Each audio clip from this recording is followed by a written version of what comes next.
ಒಂದು ಘೋಷಣೆ, ನದಿಗಳು ಉಳಿದರೆ ಉಳಿದವು ನಾಡು. ನದಿಗಳು ಅಳಿದರೆ ಅಳಿದವು ನಾಡು. ಕೇಳ್ಕೊಳ್ಳಿ, ನದಿಗಳು ಉಳಿದರೆ ಉಳಿದವು ನಾಡು. ನದಿಗಳು ಅಳಿದರೆ ಅಳಿದವು ನಾಡು. ನದಿಗಳು ಉಳಿದರೆ ಉಳಿದವು ನಾಡು.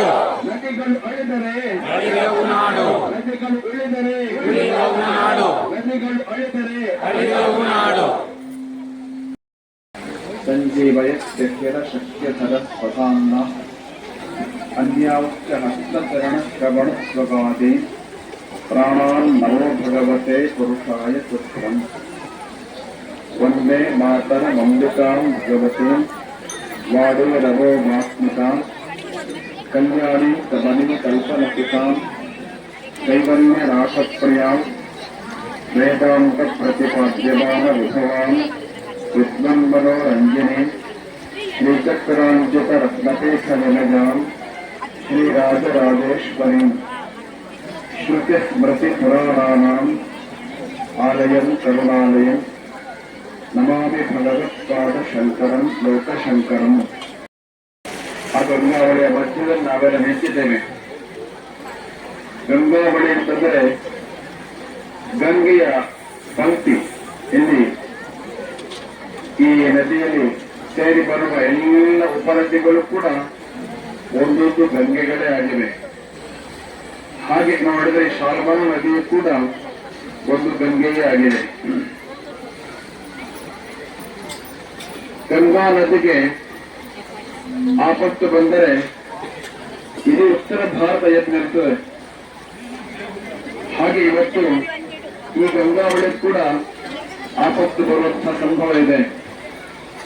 ಜೊತೆಯಲ್ಲಿ ಪಾಪನಾಶನಿಯಾದ ಅಘನಾಶನಿ ಕೂಡ ಆಪತ್ತು ಬರುವಂತಹ ಸಂಭವ ಇದೆ. ಹೀಗಾಗಿ ನಾವೆಲ್ಲ ಗಂಗಾ ಮಾತೆಗೆ ಪೂಜೆ ಮಾಡಿ ನೀನು ಅನಾದಿ ಕಾಲದಿಂದ ನಮ್ಮ ಜೊತೆ ಇಲ್ಲಿದ್ದಿ, ಮುಂದೆ ಕೂಡ ಅನಂತ ಕಾಲದವರೆಗೆ ಇದೇ ರೀತಿ ನಮ್ಮ ಜೊತೆಯಲ್ಲೇ ಇರು ಎಂಬುದಾಗಿ ಪ್ರಾರ್ಥನೆ ಮಾಡ್ಕೊಳ್ತೇವೆ. ನಿಮಗೆಲ್ಲ ಗೊತ್ತಿದೆ, ಈ ಗಂಗಾವಳಿ ಅಥವಾ ಬೆಡ್ತಿ ನದಿಯ ಉಪನದಿಗಳಿಗೆ ಕಟ್ಟುಗಳನ್ನು ಹಾಕಿ ಬೇರೆ ಕಡೆ ನೀರು ಒಯ್ತಕ್ಕಂಥ ಒಂದು ಚಿಂತನೆ ನಡೆದಿದೆ. ಹಾಗೆ ಅಘನಾಶಯ ನದಿಯಲ್ಲೂ ಕೂಡ ನದಿಯ ನೀರನ್ನು ಬೇರೆ ಕಡೆ ತೆಗೆಸಿ ಆಘಾತವಾಗುವಂತಹ ವಿಷಯ ಏನಂತಂದ್ರೆ, ನದಿಗಳು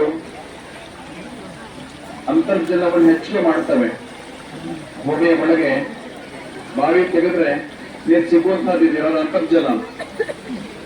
ನದಿಗಳ ಹರಿವು ಕಡಿಮೆ ಆದರೆ ಈ ನದಿಯ ಪಾತ್ರದ ಇಕ್ಕೆಲೆಗಳಲ್ಲಿ ಮತ್ತು ಅನೇಕ ದೂರ ಪ್ರದೇಶಗಳು ಕೂಡ ಅಂತರ್ಜಲ ಕಡಿಮೆಯಾಗಿ ಅದರಿಂದ ಕೂಡ ಕೃಷಿಗೆ ಆಘಾತ ಖಂಡಿತವಾಗಿ ಉಂಟಾಗ್ತದೆ. ಹಾಗೆ ಘಟ್ಟದ ಕೆಳಗಿನ ಪ್ರದೇಶದಲ್ಲಿ ಅನೇಕ ಪ್ರದೇಶದಲ್ಲಿ ಲಕ್ಷಗಟ್ಟಲೆ ಜನ ಈ ನದಿಗಳ ನೀರನ್ನು ಅವಲಂಬಿಸಿಕೊಂಡಿದ್ದವರು ಈಗಲೇ ಇದ್ದಾರೆ. ಕುಡಿಯುವ ನೀರು ಪೂರೈಕೆ ಆಗ್ತಾ ಇದೆ. ಶಿರಸಿ ನಗರಕ್ಕೆ ಪೂರೈಕೆ ಆಗ್ತಾ ಇದೆ ಇದೇ ನದಿಯ ಒಂದು ಪಾತ್ರದಿಂದ.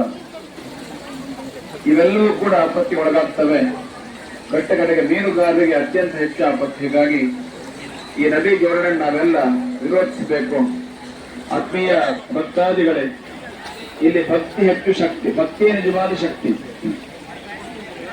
ಇದನ್ನು ನಾವು ಹಿಂದೆ ಬೇರೆ ಬೇರೆ ಕಡೆ ಕಂಡಿದ್ದೇವೆ. ರಾಮ ಜನ್ಮಭೂಮಿ ನಿರ್ಮಾಣ ಆಗಬೇಕು ಬಂದಾಗ ಇಡೀ ದೇಶದ ಜನ ಎಷ್ಟು ಸಲ ಭಕ್ತಿಯಿಂದ ಸ್ತೋತ್ರ ಮಾಡಿದ್ರು, ಪೂಜೆ ಮಾಡಿದ್ರು, ಹನುಮಾನ್ ಚಾಲೀಸ ಮಾಡಿದ್ರು, ರಾಮತಾರಕ ಜಪ ಮಾಡಿದ್ರು. ಹಾಗೆ ಇಲ್ಲೂ ಕೂಡ ಈ ಯೋಜನೆ ನಿಲ್ಲಬೇಕಾದ ದೀರ್ಘಕಾಲ ಆಗುವಂತ ಸಂಭವ ಇದೆ. ಆಗ ನಾವೆಲ್ಲ ಪ್ರತಿ ವರ್ಷ ಶಿವರಾತ್ರಿ ದಿವಸ ಮತ್ತು ಗಂಗಾಷ್ಟಮಿ ದಿವಸ, ಅಂದ್ರೆ ಆಶ್ವಿನ ಕೃಷ್ಣ ಅಷ್ಟಮಿ, ಗಂಗಾಷ್ಟಮಿ, ಶಿವರಾತ್ರಿ ಅಂತ ಎಲ್ಲರಿಗೂ ಗೊತ್ತಿರ್ತದೆ, ಮಾಘ ಬೋಳ ಚತುರ್ದಶಿ. ಈ 2 ದಿನಗಳಲ್ಲಿ ಈ 2 ನದಿಗಳ ಪಾತ್ರದ ಎಲ್ಲಾ ನದಿಗಳಿಗೆ ನಮ್ಮ ಊರಿನಲ್ಲಿ ನಾವು ಪೂಜೆ ಮಾಡಿ ಪ್ರಾರ್ಥನೆ ಮಾಡುವಂತಹದ್ದನ್ನ ಇನ್ನು ಜಾರಿ ತರಬೇಕು. ಇವತ್ತು ಏಕಕಾಲದಲ್ಲಿ ಇದೇ ಸಂದರ್ಭದಲ್ಲಿ 16 ಕಡೆಗಳಲ್ಲಿ ನದಿಗೆ ಆರತಿ ಪೂಜೆ ಆಗ್ತಾ ಇದ್ದಾವೆ. ಪ್ರತ್ಯಕ್ಷವಾಗಿ ನಾವು ನೇರವಾಗಿ ಇಲ್ಲಿ ಮಾತ್ರ ಭಾಗವಹಿಸ್ತಾ ಇದ್ದೇವೆ. ಶಿವರಾತ್ರಿ ಕಾರಣದಿಂದ ಎಲ್ಲ ಕಡೆ ಭಾಗವಹಿಸುವುದಕ್ಕೆ ಸಂಭವ ಇಲ್ಲ. ನೀವೆಲ್ಲ ನಿಮ್ಮ